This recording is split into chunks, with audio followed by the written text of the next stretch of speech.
Why did the council give advice to tenants to stay put if they've been evicted until the bailiffs come?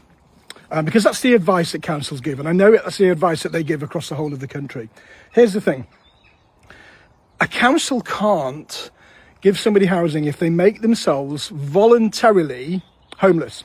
So by them leaving without the bailiffs having, sort of been instructed and forced the eviction, effectively that's what they're doing. They're making themselves voluntarily homeless.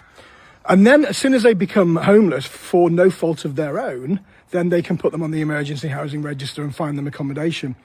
But here's the thing. The councils are advising tenants to go to court, and they're advising them to stay until bailiffs come. And then what happens is that the landlords will be applying for the costs, the court costs and the bailiff costs, which will then internally go back to the tenant.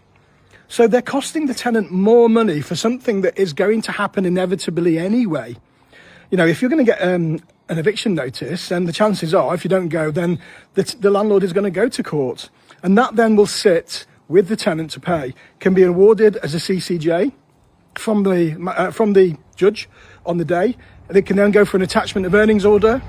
It's like, I understand that they've got policies, but what they're actually doing by instructing tenants to do this is making the situation worse and creating more debt and more county court judgments for the tenants, in my humble point of view.